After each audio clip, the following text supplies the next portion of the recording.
재미있는 과학 이야기 사과나무. 오늘부터 여러분과 함께하게 된 엄지혜입니다.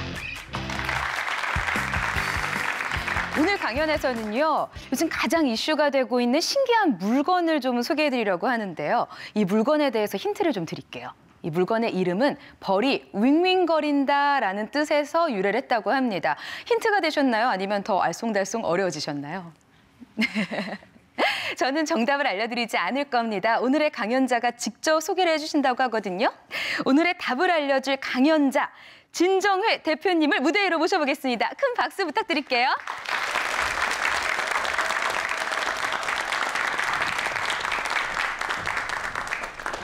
안녕하십니까. 안녕하세요. 네. 저는 오늘 강연의 주제를 이야기하지 않았어요. 직접 소개를 해주시죠. 지금 뭐 전 세계적으로 언론이나 온라인상에 큰 이슈가 되고 있는 이제 드론에 관한 이야기를 할 건데요.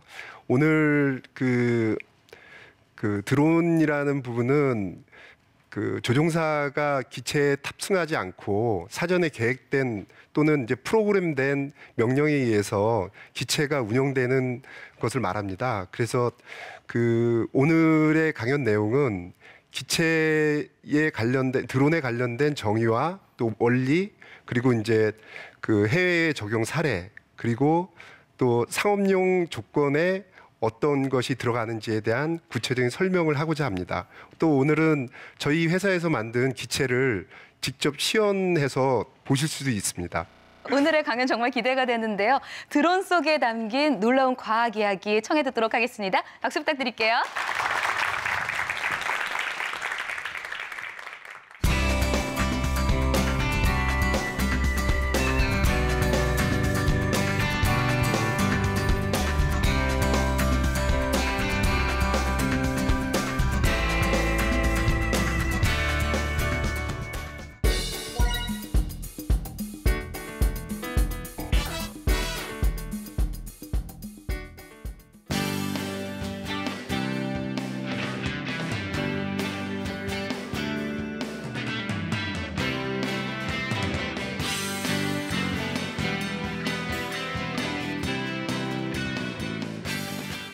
지금 이제 드론이라는 부분 자체의 단어만 갖고는 이제 사전적인 의미를 전에 이제 설명을 드렸는데 그 뭐 여러 가지 사전적인 의미들이 있습니다. 기체에 관련돼서 뭐 UAV라고 표현도 하고 무인 항공기라고도 이제 표현을 하고 또 UAS 또 뭐 그 에어크래프트, 로버크래프트 이런 이제 사전적인 용도에 맞는 그런 그 명명이 다 있습니다. 근데 이제 오늘 제가 먼저 그 설명드릴 부분은 그 무인기 자체, 그 드론 자체의 그 종류와 또 역할 같은 이제 그런 부분을 구체적으로 설명을 먼저 드리겠습니다. 먼저 설명 전에 저희 회사에서 만든 기체를 먼저 시연을 한번 보여드리겠습니다. 한번 보시죠.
그 드론이라고 하면 그 역할에 맞춰서 그 구분을 하는 이제 그 기준이 있습니다. 그게 기체 자체의 용도에 맞게 뭐 고고도, 중고도, 저고도 해서 이제 그 기체가 어느 위치에서 작전을 하느냐에 따라서 기체를 고고도 비행체냐, 중고도 비행체냐, 아니면 저고도 비행체냐를 이제 구분을 하거든요.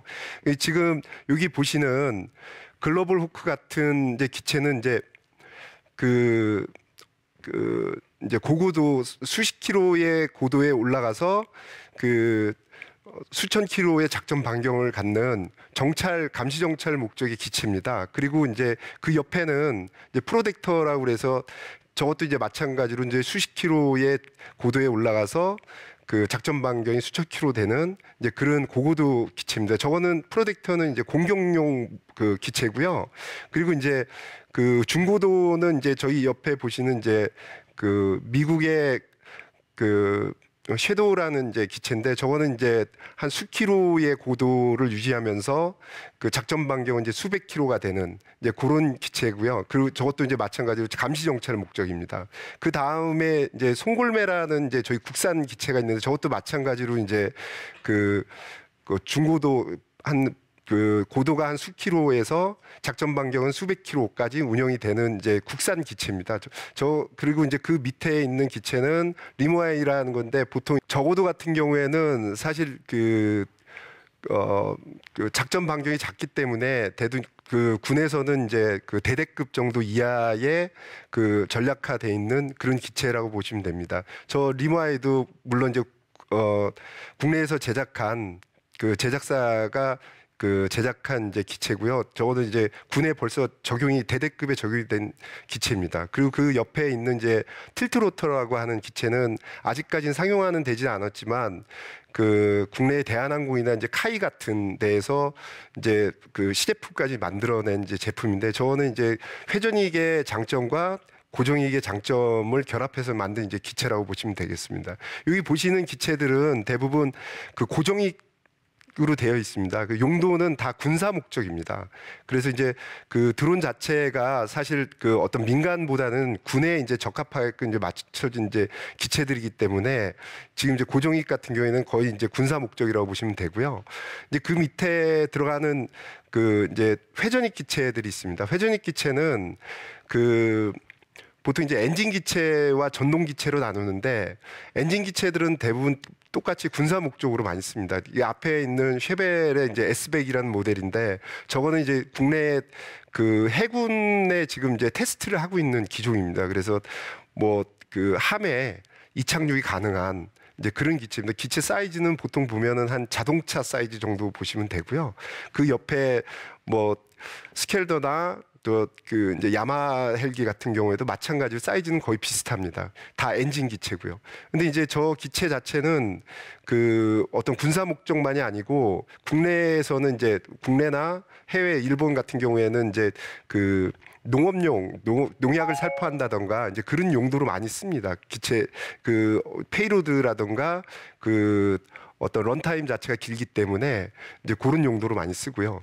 오늘 제가 중점적으로 이제 그 기체 자체의 이제 그 가장 이제 중심에 두려고 하는 기체가 이제 앞으로 밑에 있는 그 전동 회전익 기체입니다. 전동 회전익은 말 그대로 그 전기에 의해서 그 풀업이 이제 회전하면서 양력을 받아서 뜨는 이제 기체를 말하는데 요즘 그 아마존닷컴이나 이런 쪽에서 상용화하려고 하는 기체들이 다 이제 전동 회전익 기체라고 보시면 됩니다. 전동 회전익 기체는 지금 이제 풀업이 8개 있는 기체 같은 경우에는 이제 옥토콥터라고 이제 명칭을 정했고요. 그리고 이제 6개는 헥사콥터, 4개는 이제 쿼드콥터라고 지금 이제 많이 불리우고 있습니다. 그래서 뭐 앞으로는 전동 회전익 자체의 기체가 뭐 상용화가 가는 이제 방향의 가장 중심이 되는 기체가 될 거라고 예상을 하고 있습니다. 그리고 지금 전동 회전익을 이제 운영하는 시스템도입니다. 저거는 이제 중앙에 보면은 그 기체의 FCC라고 해서 이제 보통 그 컴퓨터의 CPU 역할을 하는 이제 머리가 되는 부분이고요. 저 머리에 이제 기체는 그 상공에 뜨려고 하면 자세를 유지하고 있어야 됩니다. 그러려면은 이제 기체에 들어가는 센서들이 들어가거든요. 기본적으로 이제 자이로 센서나 아니면 지자기 센서, 뭐 기압 센서, 또 방이나 거리를 측정하는 이제 센서들이 장착이 되어 있어야 됩니다. 그래야 기체가 그 어떤 자세를 유지할 수 있습니다. 그리고 이제 뭐 GPS도 당연히 이제 들어가야 되고요. 그게 이제 내장되어 있는 거고요.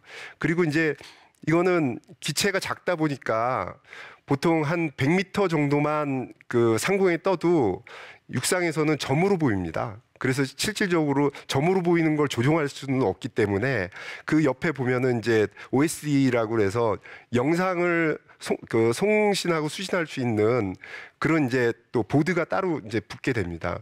보면은 이제 그 기본적으로 영상을 광학기기에서 촬영을 해서 그 이제 모니터 쪽으로 송출을 하면 모니터의 그 출력물을 이제 볼 수 있게끔 되어 있어서 이제 비행체를 갖다가 보통 이제 그 모니터를 보면서 이제 비행을 하게 됩니다. 이게 여기까지가 이제 일반적으로 저희가 그 방송이나 뭐 영화에서 보는 그 항공 촬영을 하는 그 기체의 그 시스템이 고까지고요. 이제 그 다음은 이제 감시 정찰까지 가게 되면 이제 이게 그 기본적으로 이제 명령을 넣게 됩니다. 어떤 위치에 가서 어떤 작업을 해라라고 하는 명령을 그 넣게 되는데 이제 그게 이제 데이터 링크를 통한 이제 프로그램 비행이 이제 그 구현이 돼야 됩니다. 그 부분이 돼야지만이 감시 정찰이나 군에서 뭐 어떤 그런 목적에 쓸 수가 있습니다. 그래서 이제 그 데이터 링크가 그 겹쳐지려고 하면 기본적으로 맵 기반에서 데이터 링크 좌표가 그 주어져야 되거든요. 그래서 지금 이제 일반적으로 많이 쓰는 게 현재 이제 구현되는 뭐 맵 중에는 이제 신뢰도가 있는 게 구글 맵을 많이 쓰는 편이고요. 그리고 이제 저희 내용에 보시면 명령 같은 건 그 노트북 같은 거에 단말기에서 명령을 넣습니다. 대부분 이제 고도값 또 이제 웨이포인트 좌표 그리고 이제 속도 뭐 이제 그런 또 업무에 대한 이제 성격까지 다 입력을 하게 되면 기체가 이제 자동으로 이륙해 해서 그 현장에 가서 그런 작업이나 작전을 하게 됩니다. 요게 이제 기본적으로 전동 회전익을 운영하는 시스템이고요. 이거는 이제 뭐 그 무인기 자체에 기본적으로 저런 형태로 다 이제 운영이 된다고 보시면 될 겁니다. 그 데이터 링크의 자동 비행을 하는 이제 그 지도를 지금 표기를 했는데 그 이 부분이 이제 가장 중요한 부분은 용도를 갖다가 어떤 용도를 쓰든지 예를 들어서 뭐 택배를 한다, 물건을 배송한다 하게 되면 저런 그 자동 비행이 안 되면 절대 수동으로는 비행을 할 수가 없습니다. 우선 조종을 못 하기 때문에 그래서 이제 기본적으로는 기체를 운영하는 건 무조건 다 자동화가 돼야 되는 부분이고요. 그리고 현재는 이제 그런 그 기술적인 부분까지 다 이제 그 구현이 된 상태이기 때문에 지금 뭐 상용화하는 부분에 있어서는 전혀 문제가 없는 상황입니다. 지금도 저희 그림에 보시면 뭐 기체의 위치와 웨이포인트를 지정해 준 이제 세 포인트를 비행을 하는데 이제 고도는 몇 미터, 몇백 미터, 몇 킬로, 또 속도는 몇 킬로를 가는지, 또 거기서 어떤 업무를 하는지를 구체적으로 단말기로 입력을 하는 그런 이제 기술적인 어떤 데이터를 보여주는 거라고 보시면 될 겁니다.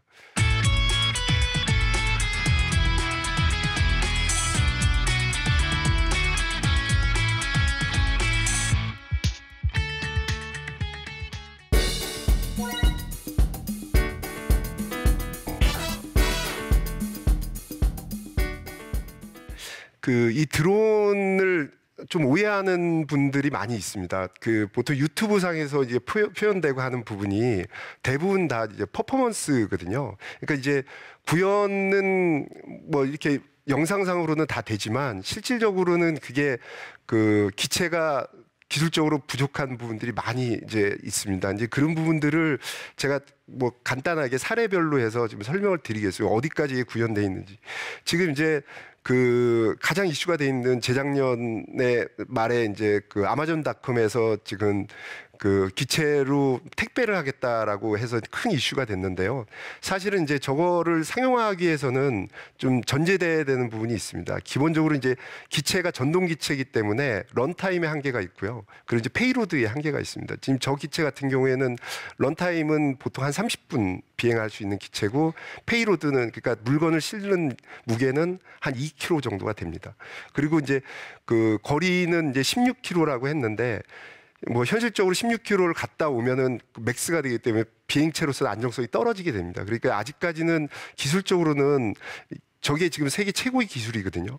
근데 기술적으로는 이제 부족한 거죠. 그런 부분이. 근데 거기다가 더 이제 문제점은 기체 자체가 전동으로 움직이다 보니까 이 전자기기에 대한 어떤 그 에러도 많이 있습니다. 그러다 보면 이제 저 부분 자체 안정성은 더 떨어질 수가 있기 때문에 사실 이제 사람이 많이 이렇게 모이거나 도심에서 저 기체를 날린다는 것은 좀 상당히 이제 위험한, 현재까지 기술로는 좀 위험한 수준이라고 보시면 되고요. 현재는 그 어떤 기업의 홍보 목적이나 이제 앞으로 미래 이걸로 해서 어떤 수익을 창출하겠다라는 뭐 주가를 상승시키려는 이제 그런 의도가 좀 깔려 있는 부분입니다. 그리고 이제 그 옆에 DHL에서 이번에 이제 시연했던 그 파슬콥터 같은 경우에도 마찬가지입니다. 저 기체는 지금 이제 그 마이크로 드론이라는 회사의 MD-1000 모델을 갖다가 그 적용한 사례인데요.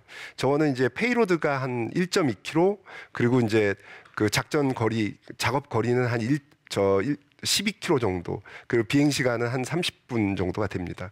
그러니까 저거에 맞는 적합한, 저거에 맞는 조건에 상용화는 가능한데 이제 그 위에 거는 좀 이제 문제가 있는 부분이죠. 그래서 아직까지는 그 랩 버전이라고 보시면 되고요. 그 이제 그 다음이 이제 구글 프로젝트 윙이라는 건데, 저것도 사실 이제 고정익과 회전익의 장단점을 그 부각시켜서 만들었다고 그러는데, 사실 그 장점보다는 단점이 더 많은 기체여서 저거는 상용화하기가 좀 뭐 기체의 어떤 효용성이 좀 떨어지는 거라고 보시면 되고요. 이제 그 밑에는 이제 그 블랙 호넷이라고 그래서 그 아프가니스탄에서 영국군이 실제적으로 작전에 그 뭐 적용했던 기체인데, 사실 기체 사이즈가 한 10cm 정도 됩니다. 근데 이게 한 800m 정도의 작전 반경을 갖고, 그리고 그 보통 이제 30분 비행을 하는데 저 기체 가격이 한 1억 원 정도 됩니다. 그게 어떻게 보면은 뭐 민간에서 조이 목적으로 쓸 수 있는 기체는 아니고요. 그러니까 이제 기술 자체가 다 구현돼 있지만 이제 그라운드 스테이션이라고 그래서 밑에서 운영하는 지휘 통제 장비까지 갖췄을 때 그 정도 이제 비용이 들어갑니다. 그리고 지금 옆에 보는 이제 그 닉시라는 이제 그 웨어러블 이제 캠코더라고 하는 이제 저 기체가 이제 많이 또 이슈가 됐는데요. 저거는 사실 기체는 플렉시블하면 안 됩니다. 그 프레임 자체가 우선 그 하드웨어지만이 기체가 안정성이 있기 때문에 저거는 사실 현실성이 좀 떨어지는 기체입니다. 기체로서는. 그리고 이제 가장 중요한 부분이 조이 목적이면은 기체의 이제 가격이 중요한 부분인데, 기체를 아까 제가 설명드렸지만 자세를 유지하기 위해서는 그런 각종 센서들이 구현이 돼야 되거든요. 그러다 보면 그 센서 하나의 가격이 어마어마한 가격들이 됩니다. 그것도 슬림화해야 되고 아주 초경량화해야 되기 때문에 저기에 들어가는 그 센서들이 다 들어간다고 하면 기체 가격이 어마어마하게 비싸지겠죠. 이게 지금 현재는 현실성이 좀 떨어지는 기체라고 보시면 되고, 만약에 저희 구현이 된다고 그러면 가격은 똑같이 몇 천만 원대가 넘을 수도 있습니다. 그래서 현재로서는 좀 이렇게 실현이 좀 그 불가능한 기체고요. 이제 그 옆에 이제 그 자노라는 저것도 이제 그 뭐 캠 역할을 하는 이제 그런 기체긴 한데, 저거는 그래도 이제 기체 형상을 갖고 있기 때문에 어떤 센서를 쓰든 뭐 구현은 될 거라고 봅니다. 저거는 이제 대량 생산을 하게 되면 당연히 이제 단가는 떨어뜨릴 수가 있는 부분이기 때문에 좀 현실성이 있는 기체고요. 하지만 저게 이제 구현되려고 그러면 대부분 이제 조이 목적의 기체들은 보통 이제 일반적으로 얘기할 때 한 200불 언더에서 그 구현이 돼줘야 소비자가 구매를 할 수 있거든요. 근데 이제 현재 저는 센서 하나에도 200불이 넘는 게 많기 때문에, 그럼 현실적으로 저거를 뭐 20만 원 아닌 뭐 몇백만 원에 조이 목적으로 사라고 그러면 절대 사지는 않겠죠. 그래서 대량 생산이 안 되면 사실 저걸 상품화하는 건 좀 한계가 있다고 보시면 될 겁니다. 그리고 지금 이제 상용화할 수 있는 조건에 대한 이제 범위입니다. 이게 지금 우리 기체들을 보면 너무 뭐 크거나 엔진 기체나 여러 종류의 기체들이 많은데, 상용화를 하려고 하면 기본적으로 휴대성이 좋아야 됩니다. 운반을 하거나 뭐 그럴 때 비용들이 들어가면 안 되거든요. 그리고 언제든지 띄울 수 있어야 됩니다. 그래서 이제 뭐 그런 기체의 효율성이 있는 부분으로 접근을 해야지만이 기체를 상용화할 수 있거든요. 이제 그런 부분에 가장 적합한 게 보통 이제 1m에서 그 이제 구현되는 전동 회전식 기체가 이제 앞으로는 상용화에 이제 가장 앞장설 수 있는 기체라고 보시면 될 겁니다. 저희가 지금 이제 그 적용 분야에 대한 것들을 구체적으로 저희가 이제 명시를 해놨는데 기본적으로 이제 항공 촬영에 대한 부분은 워낙 이제 상용화가 많이 돼서 뭐 그 부분 이제 더 이상 언급은 안 해도 될 것이고 각종 이제 감시 정찰이나 시설물 관리 뭐 그런 용도로 현재 뭐 사용도 하고 있고요. 이제 적용할 예정인 사례도 많기 때문에 뭐 지금 뭐 요 내용들만 봐도 아 그래 이런 거 가능하지 않은 상식적인 수준에서 다 이게 구현이 되고 있습니다. 그리고 이제 제가 이 시설물을 그 관리하는 그 동영상을 제가 한번 보여드릴 건데요. 보시는 지금 이 장면은 저희가 그 큰 대교 위에 설치되어 있는 그 구조물 자체를 확인할 수 있는 근접해서 지금 촬영을 한 거거든요. 저런 식으로 다리나 댐 같은 그 큰 구조물들은 사람들이 접근하지 못하기 때문에 저런 기체로 해서 그런 부분을 관리해 줄 수 있고 그래서 그런 용도로 이제 사용하는 이제 동영상을 사례로 보여드린 거고요. 그 다음은 지금 이제 보통 산이라는 부분에 있어서는 그 사람이 접근하기가 보통 2,000고지 정도 넘어가면 사람이 정상까지 가는데 보통 10시간이 걸립니다. 근데 지금 이 기체로 가면 1, 2분이면 갑니다. 그러면 이제 그런 어떤 그 현장 자체를 접근성이 너무 기체 자체로 그 이동하는 게 좋기 때문에 뭐 프로그램 비행이든 아니면 수동 비행이든 그게 이제 감시 정찰 목적만이 아니라 여러 가지 용도로 쓰기가 산악 관련돼서는 굉장히 편리한 기체라고 보시면 될 겁니다. 지금 이제 이게 산림과학원에서 저희가 그 산마다 기상을 측정하는 센서 그 장비들이 있답니다. 그거를 하루에 수시로 이렇게 올라가서 그걸 확인하고 이게 그 어떤 파손이 된지 이런 부분을 체크를 한답니다. 근데 이제 그런 부분을 기체가 가서 그 시설물을 확인하고 돌아오게 되면 사람이 몇 시간씩 올라가서 이렇게 확인해야 되는 그런 이제 번거로움은 없어지겠죠. 이상 강연을 마치겠습니다. 감사합니다.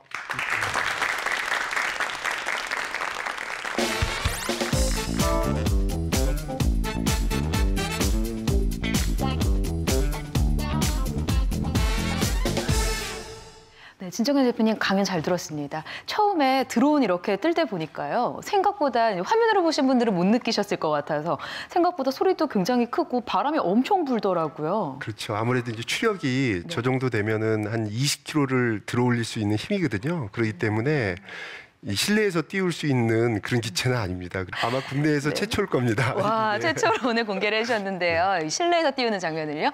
자, 드론에 대해서 궁금한 점 있으신 분 손 들어주시겠어요? 네. 이게 기상 영향력에 있어서 영향을 좀 받지 않겠나. 그러면 뭐 악천후라든지 이런 상황에서 조금 단점이 발견할 수도 있지 않나 이런 생각이 들어서요. 거기에 대한 어떤 대책이나 방안이 있는지 궁금합니다. 기체는 유인기체든 무인기체든 악천후에는 비행을 하지 않습니다. 그게 무슨 의미냐면 실질적으로 이제 유인기체도 뭐 그 강한 바람이 불거나 또 뭐 비가 뭐 엄청나게 이제 내리거나 했을 경우에는 기상에 의해서 뭐 그 기체를 띄우지 않는 경우도 많거든요. 근데 이 기체도 마찬가지입니다.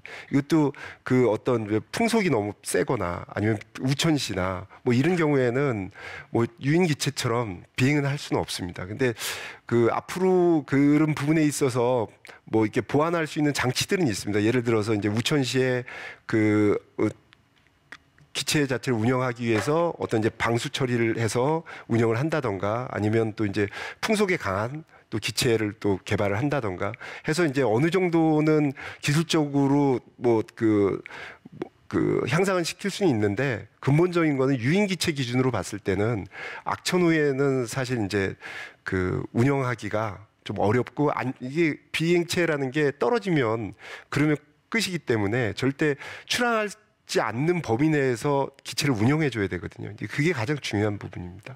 그래서 비행체를 안정성을 위해서 운영을 해야지만이 되기 때문에 악천후에는 운영을 안 하는 게 좋습니다. 네. 셀카봉이 아니라 셀카 드론이 오는 날이 곧 오지 않을까라는 생각을 하게 되네요. 오늘 드론에 관련된 재미있는 이야기 나눠주신 진정현 대표님 감사합니다. 네, 감사합니다. 감사합니다. 예전에는요, 집에 차가 있는 집이요, 동네에 하나 있을까 말까 했다고 그래요. 지금은 좀 신기하지만 언젠가는 집집마다 자가용 드론 한 대씩 있는 날이 오지 않을까 하고 기대를 하게 됩니다. 드론과 함께할 우리의 미래를 꿈꿔보면서요. 오늘 사과나무 준비한 내용은 여기까지고요. 다음 시간에도 재미있는 내용으로 여러분 찾아오겠습니다.